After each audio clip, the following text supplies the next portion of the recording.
各位朋友，歡迎嚟到我哋嘅 Gary Sir 法理與人生節目。咁今日係第一集，我首先介紹一下我哋 Gary Sir 先。Gary Sir 係我哋溫哥華非常之有識別度、非常之有知名度同埋有傳奇度嘅一個人物。係咪啊？喂，知名度我又唔知喎，識別度肯定有啦，因為我有 show，唔係好多人有㗎。冇錯啦，所以我哋溫哥華嘅市民一講話，嗰個有 show 嘅皇家騎警，大家不約而同就會諗起 Gary Sir 㗎啦。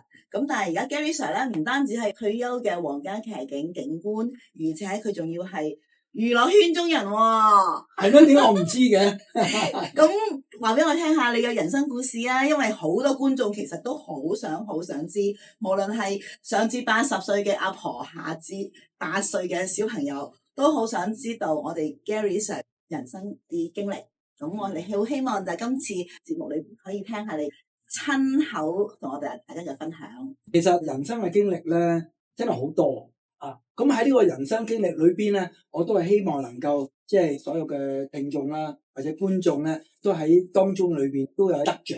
咁其實一陣我所講我即係人生嘅歷程當中咧，其實我有幾樣嘢想帶出嘅，就話每一個人都應該有自己嘅目標。咁你有目標咧，先可以有一個所謂叫方向啦，或者計劃點樣去達成個目標。咁但係當中嚟講咧，當然一定有兩個元素，一個咧就係堅持啦，另外一個咧就係自信心啦。咁其實我都好多好朋友，錫我嘅好朋友，無論香港又好或者係加拿大又好咁樣。咁好多人咧就覺得我係好正氣啦，或者係好威風啦咁。咁咧其實呢樣嘢係我覺得係過獎嘅。但係咧，你話咁樣話我正義感、正氣咧，咁我諗有少少原因咧，都要從我自細開始講起嘅。太好啦！我哋終於聽到阿 Gary Sir 講佢舊陣時嘅故仔啦。想當年啊，想當年啦，嚇拎起我哋啲回憶殺先。係啊，其實我喺香港長大，有爸爸媽媽啦，當然啦。咁我4個哥哥，一個家姐，我係最細嘅。咁我想當年即係好細個嗰時咧，我最記得我家姐咧就做紅十字會嘅，着制服嘅。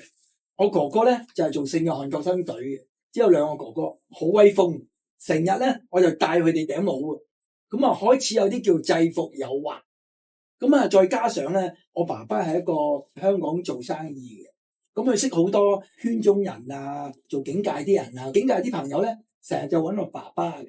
咁啊好多時咧，我就直頭玩佢哋把槍。當然啦，佢退咗堂，退晒啲子彈啦，玩佢把槍啊，玩佢手扣啊，有時軍裝嗰啲咧戴頂帽啊咁，令到我咧就好中意着制服嘅，同埋覺得係有個正義感喺度，有個自豪感喺度，係嘛？係啊，自豪感啊。咁所以咧，我就好想做聖約翰救生隊。但係我哥同我講，佢話你唔使諗啊，你太細啦咁。咁我就諗，我點都要做，不過做唔到聖約翰救生隊咧，我做童子軍喎。我做童子軍咧，做咗幾年。咁我哥哥咧，因為佢係做聖約翰救生隊啦，咁佢就接觸好多唔同政府嘅隊伍啊。咁佢就同我講，喂，香港義勇軍咧有少年隊嘅喎，你去唔去參加啊？咁啊，跟住我話咩嚟㗎？佢話有槍有射擊咁。我一聽，哇，刺激過童子軍喎。咁我試下考啦，又俾我考到喎。咁原本咧個劇爹咧，即係勇軍嗰度咧，應該12歲加入嘅。咁我14歲先考，少咗2年。咁啊考到入去，我冇做童子軍啦。咁啊好開心，即係有射擊訓練咁樣啦。嗱呢樣嘢咧，我同大家分享咧就係話自信同埋堅持。我最記得啦，我喺入邊嘅表現咧係非常之好，好勤力，好多長官咧好錫我嘅。咁啊有一次升級啦，我仲記得好清楚，升咗10個人冇我份啊！哇！我當時係非常之失望。咁啊跟住等佢哋升完之後咧，跟住咧我就同長官講，最大嗰個添喎。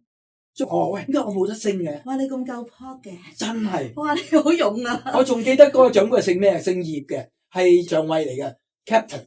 我話點解我冇得升嘅咁樣？佢話哎呀，升留咗你，我真係咁講，係升留咗你。結果第2個星期咧就升翻俾我，跟住以後咧我係平步青雲。即係睇嚟咧，要爭取係要勇於去表達。自信係啦，堅持冇錯，力爭上游，冇錯。咁我覺得呢我係得噶嘛？喂，係你平時讚我，點解今次冇得升我咧？咁啊，跟住我就喺香港中學畢業啦，我就入咗人民入境事務處，又係着制服嘅。咁啊全班考第一，睇嚟你細個都係學霸嚟嘅喎。係咪啊？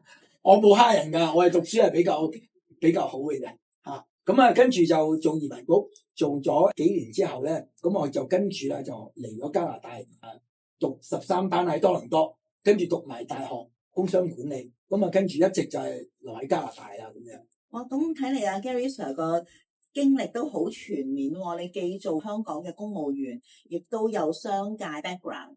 睇嚟你成個成長嘅經歷咧，都非常之有啟發。其實我係非常之感恩嘅，因為我覺得有時都係咧係要命運裏邊咧，我係相信上有個主宰係控制我哋個命運，但係自己都要爭取，都要努力。咁我亦都好感恩咧，我至少咧家教好嚴。咁我啲哥哥姐姐係好自立嘅，俾我一個好榜樣咧，所以我自己好多嘢咧都係自發性嘅。我好多時譬如參加好多活動係冇人叫我仲記得咧。我第一次嗰時香港有商業電台有個兒童節目，係我自己咧寫信，嗰時係未興打電話嘅電腦，寫信去申請。點解知佢又俾我上去上邊參加一個兒童節目？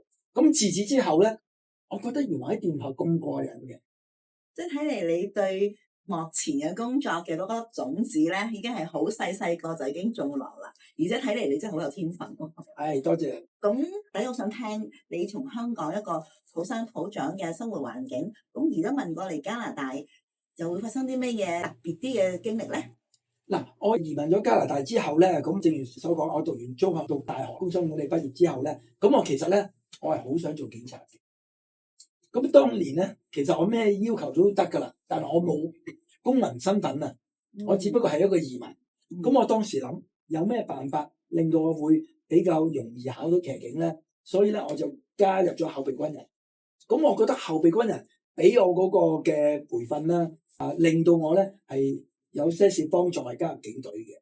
咁但係當年咧加入皇家騎警咧，特別我哋係喺香港過嚟嗰啲咧，唔係本身土生土長，過程係好耐嘅，成年半咁上下嘅。咁所以咧，我其實曾經有段時間咧，我翻咗去香港3年，咁啊日頭咧就教書喺中學，教經濟學。真係 Gary Sir 喎。夜晚啊做輔警，亦都係好彩啦。咁我就係成班考第一，即係所謂叫做攞銀雞頭。咁啊，亦都派咗一個好嘅環頭，就係新界衝鋒隊。咁啊學到好多嘢啦。咁啊跟住咧就翻嚟1995年考騎警，一考就得啦。即係睇嚟咧，我感受就係話，阿 Gary Sir 唔單止頭先你所總結嘅自信、有目標，其實我發覺你都好勤力咯。你係一段時間，你覺得人哋2段時間嘅人生經歷嚇，所以我發覺你真係好值得我哋學習咯。都要跟好多人學習嘅，其實，因為咧，我覺得咧係活到老學到老係真嘅。其實我今日都學到好多嘢，因為點解咧？因為學無止境呢句係真嘅。你都知啦，而家係咩世代 ？AI 世代係咪？即係有好多嘢都要與時並進嘅。咁當然，我覺得一個人嗰個理念啦、思維啦，甚至乎個價值觀咧，係基本上係唔會變嘅嚇。但係當然啦，喺側邊嗰啲工具咧係會變。咁你係要即係正所謂與時並進啦。啱，所以咧，我發覺無論係邊個年代嘅人啦，即係今日我有緣聽到 Gary Sir 分享佢嘅人生經歷啦，其實都會帶嚟好多嘅啟發。咁我相信咧，你嘅人生經歷頭先講到係考到騎警啦，咁我諗騎警之後仲會更多觀眾想八卦嘅嘢，係咪？咁我哋留翻下一集，我哋就帶出嚟 Gary Sir參加咗加拿大皇家騎警之後嘅一啲驚心動魄嘅故仔，好唔好？當然好啦。OK。